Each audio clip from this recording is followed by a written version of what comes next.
Shalom Aleihim. Assalamualaikum. Kembali bersama dengan saya lagi, Romualdo Tulungalu, di channel Nasrani Indonesia. Kita terus membahas tentang agama, sains, dan sejarah ya. Pada kesempatan kali ini, topik yang saya mau angkat adalah jemaat paling awal adalah jemaat Yerusalem. Ya. Jadi kalau ada orang-orang yang bilang, oh enggak, Roma Katolik jemaat yang paling awal yang didirikan oleh Yesus Kristus. Oh enggak, jemaat Konstantinopel. Oh bukan, jemaat Anabaptis. Karena memang Yohanes membaptis, jadi Anabaptis atau gereja baptis itu ada duluan, sebelum ada gereja yang lain. Lalu belakangan saya diskusi, ada juga yang meyakini gereja Pentakosta itu ada gereja yang pertama dibilangnya. Saya geleng-geleng kepala. Dan untuk meluruskan sejarah ini, saya buat video ini.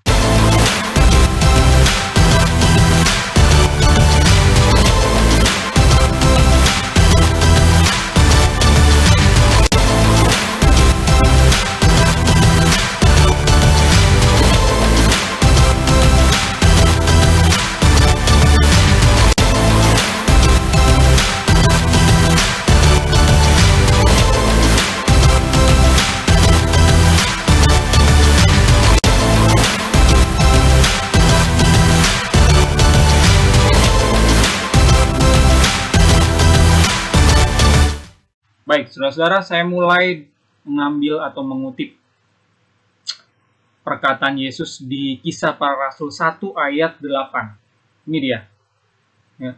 Tetapi kamu akan menerima kuasa kalau Roh Kudus turun ke atas kamu. Kamu ini maksudnya kalian, kepada murid-muridnya. Yesus berkata, dan kamu atau kalian akan menjadi saksiku di Yerusalem dan di seluruh Yudea dan di Samaria dan sampai ke ujung bumi. Ini artinya apa? Ini tahapan. Yerusalem yang pertama, baru yang lainnya. Paham ya? Nah, Yerusalem bukan cuman sebagai pusat kekristenan awal, tapi memang pusatnya Yahudi di awal juga seperti itu. Makanya orang-orang Yahudi kalau dia berkonsili, bersidang, itu juga di Yerusalem. Ya. Kisah Para Rasul 4 ayat 5. Pada keesokan harinya, pemimpin-pemimpin Yahudi serta tua-tua dan ahli-ahli Taurat mengadakan sidang di Yerusalem. Bukan di Syria, bukan di Alexandria yang banyak juga orang Yahudinya, tapi di Yerusalem. Yerusalem adalah pusat Judaism. Ya, dari dulu sampai sekarang. Tapi untuk kekristenan awal, pusatnya di Yerusalem dulunya, di abad 1. Ya, karena jemaat paling awal disitulah dibangun. Oleh siapa? Oleh Yesus sendiri. Ya. Tapi ya, karena ini kekristenan ini berpencar, makanya banyak pusat-pusat kekristenan lain. Dan pada saat Yerusalem itu terjadi huru-hara, perang antara Yahudi dan Romawi, jemaat Yerusalem ini sudah keluar dari sana sebelumnya. Jadi pusat kekristenan itu di abad-abad awal sudah bergeser ya dari Yerusalem ke kota-kota yang lain. Nah, saya mau jelaskan juga ini adalah kutipan juga dari Kisah Para Rasul 2 mengenai peristiwa Pentakosta atau Shavuot. Dan ini terjadi di Yerusalem ya. Kalau saudara-saudara baca ya, Kisah Para Rasul 2, 1 sampai 14. Yang 14 saya baca nih. Maka bangkitlah Petrus atau Kepa. Ya. Berdiri dengan ke-11 rasul itu. Dan dengan suara nyaring, dia berkata kepada mereka, "Hai kamu orang Yahudi dan kamu semua yang tinggal di Yerusalem. Ketahuilah, camkanlah perkataanku ini, bla bla bla bla bla bla." Jadi, memang ini berkumpulnya di Yerusalem. Orang-orang Yahudi terpecah dua. Ada yang percaya Yesus, ada yang enggak. Nah, pada saat masa Pentakosta ini terjadi penurunan kuasa Roh Kudus ini, berlipat-lipat gandalah jemaat yang percaya. ya, orang Yahudi yang percaya, ya, karena peristiwa Pentakosta ini. Jadi emang Yahudi sekali lagi, ya, tidak semuanya percaya sama Yesus, ya, terpecah dua. Ada yang percaya, ada yang enggak. Yang enggak ini dimusuhin sama yang percaya, gitu ya. Makanya jangan heran kalau ngelihat sejarahnya, bukan cuma Yesus yang dijatuhi hukuman mati sama Sanhedrin, ya. Lalu ada juga Stefanus dirajam, ya. Lalu Paulus, sebelumnya Saulus, ya, itu diperintahkan untuk meringkus semua jemaat atau pengikutnya Yesus ini, ya, mau laki-laki perempuan itu diringkus, gitu. Lalu ada juga Yakobus, ya, itu yang dihukum. Lalu Mar Yakub sendiri, atau kepala uskup atau kepala Sokoguru uskup Yerusalem, ya, itu dibunuh. Yakub itu adalah saudara dari Yesus, ya. Jadi jangan heran, memang ini gontok-gontokan, ya. Orang Yahudi itu punya istilahnya sistem keagamaan yang monoteis, ya. Tidak boleh ada agama yang lain. Ya, semuanya itu mesti ya ini aja, ya Judaisme aja. Begitu Yesus mengajarkan yang mereka pikir itu ajaran berbeda, makanya Yesus dihukum mati. Pengikutnya dianiaya. Gitu ya. Dan sekali lagi, semua bermula di Yerusalem. Oke. Konsili pertamanya para rasul itu di Yerusalem juga. Jadi Kisah Para Rasul 15, ya. Ini saya baca yang ayat 2. Tetapi Paulus dan Barnabas dengan keras melawan membantah pendapat mereka. Ini pendapatnya orang-orang Farisi yang murtad, yang menjadi pengikut Yesus. Mereka mengajarkan itu, ayo semua orang-orang non-Yahudi juga harus mengikuti hukum Taurat atau Torahnya Musa dan harus disunat juga. Akhirnya ditetapkan supaya Paulus dan Barnabas serta beberapa orang lain dari jemaat itu pergi kepada rasul-rasul dan penatua-penatua di Yerusalem untuk membicarakan soal itu. Nah, dari sinilah munculnya konsili atau muktamar pertama di Yerusalem. Jadi Pentakosta itu terjadi di Yerusalem tahun 30, konsili ini terjadi tahun 50 Masehi. Ada yang bilang 49 juga. Jadi antara 49 dan 50 di Yerusalem. Ini menegaskan kalau pusat kekristenan awal bukan di mana-mana, tapi di Yerusalem. Ya, ada yang bilang, oh enggak, Rasul Petrus itu yang diminta oleh Tuhan untuk membangun jemaat. Lah, Petrus itu berasal dari Yerusalem, ya. Dari Yerusalem dia menjadi uskup dulu di Syria Antioquia. Nah, dari Syria Antioquia ini baru secara tradisi diyakini pindah ke Roma.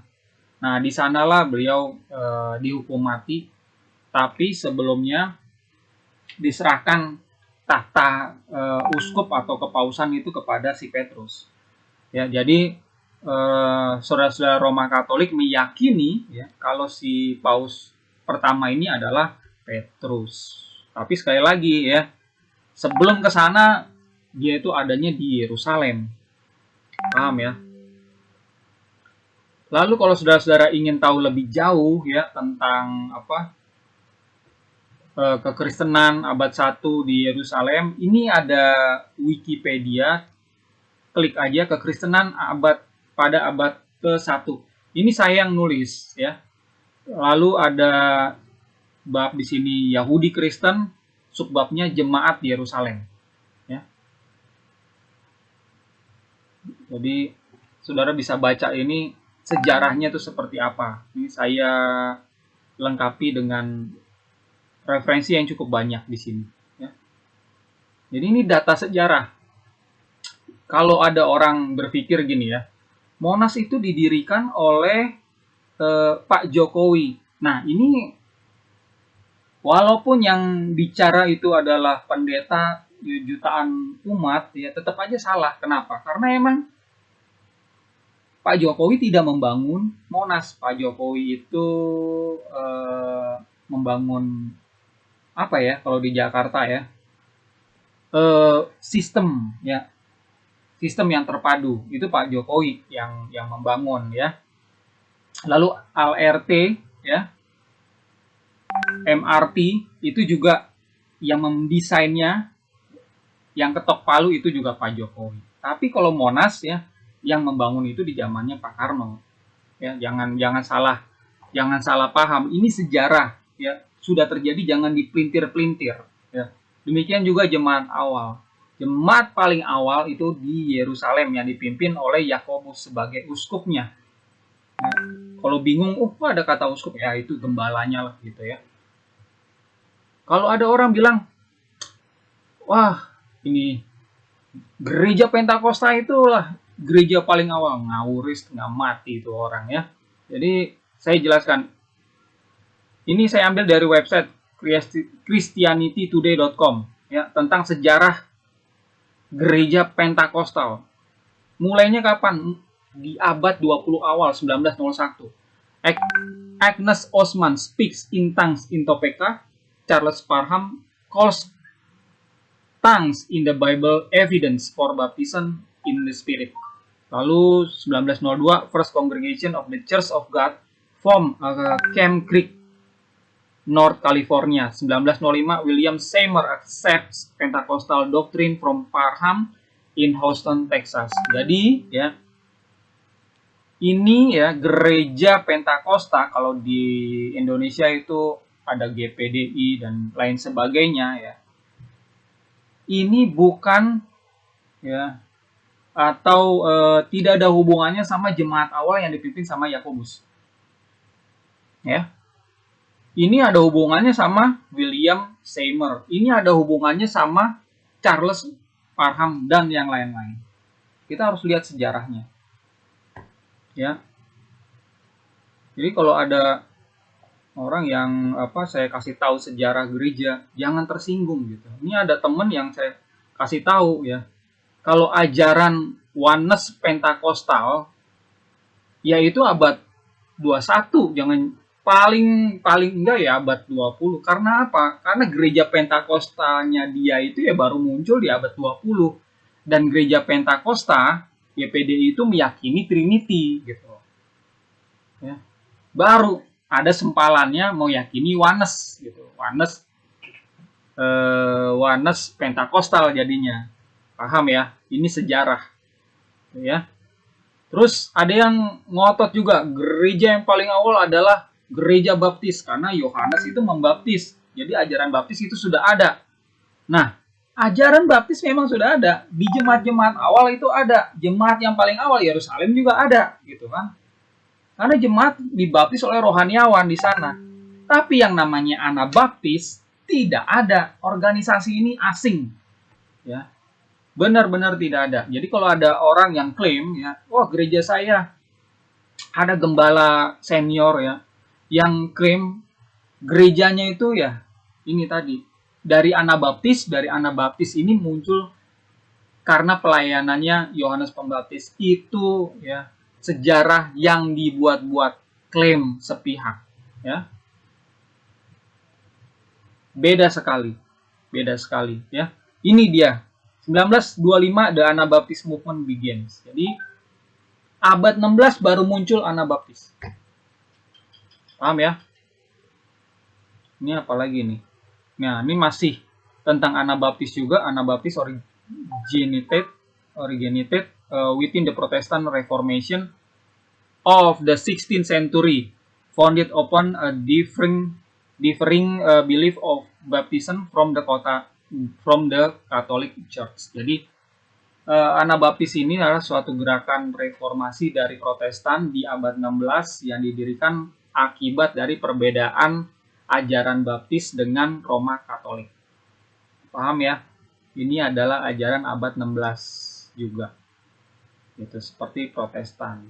Jadi kalau kita bicara tentang jemaat, mari kita bicara data. Ada juga nih jemaat ya yang ngaku-ngaku jemaat awal. gitu ya. Netzarim. Wah, dari katanya kan serem, orang berpikir, wah ini bahasa Ibrani nih. Padahal orang itu enggak, apa ya, orang awam bisa dikelabui gitu ya. Dia bilang pakai pelang nama Netzarim gitu. Dia bilang juga jemaat awal ya itu berbahasa Ibrani. Yesus berbahasa Ibrani. Ya, oleh karena itu kata Kristen ya di Antioquia, di Kisah Para Rasul ini ada ayatnya ya. Kisah Para Rasul 11 ayat 26, mereka tinggal bersama-sama dengan jemaat itu 1 tahun lamanya sambil mengajar banyak orang. Di Antioquia lah orang murid-murid itu pertama kali disebut Kristen. Nah, kaum Netzarim ini bilang, ini sebenarnya Kristen ini disebut Mesikayim ya. Nah, dia lupa kalau kitab sucinya itu adalah terjemahan. Ya. Dia pakai kitab suci terjemahan Yunani, ada juga terjemahan yang Aramaik. Nah, kalau yang di Yunani, Kristen ini adalah Kristianos. Kalau yang Aramaik itu adalah Kristiana. Atau secara tradisi disebut Mesikaye. Jadi, ya orang Yahudi yang percaya Yesus di abad-abad awal tidak menyebut dirinya Mesikayim. Ya. Nggak ada istilahnya kaum atau komunitas Netzarim di abad 1. Yang ada adalah umat Mesikaye. Bahkan jemaat awal Yerusalem sendiri itu menyebut diri Mesikaye karena umat Kristen, kata Kristen itu ya secara tradisi ya bahasa Aramaiknya adalah Mesikaye. Paham ya? Kristen, Kristianos, Mesikaye sama. Artinya adalah pengikut yang diurapi. Gitu. Jadi jangan, saya harap saudara-saudara bisa berhati-hati ya kalau ada orang klaim, oh saya komunitas saya jemaat awal. No. Lihat sejarahnya dulu ya. Lihat sejarahnya. Kalau kita sebagai pengajar, kita mesti jujur apa adanya. Lihat sejarahnya. Ya, kalau emang jemaat kita baru berdiri ya bilang aja ini baru berdiri kok gitu. Kita meneruskan ajaran siapa? Oh, ajaran ini gitu kan. Bebas gitu kita untuk memilih. Saudara-saudara juga bebas mau memilih ajaran jemaat awal atau jemaat modern ya. Sampai sini dulu pembahasan saya pada saat ini. Saya undur diri. Assalamualaikum, shalom, alaihim.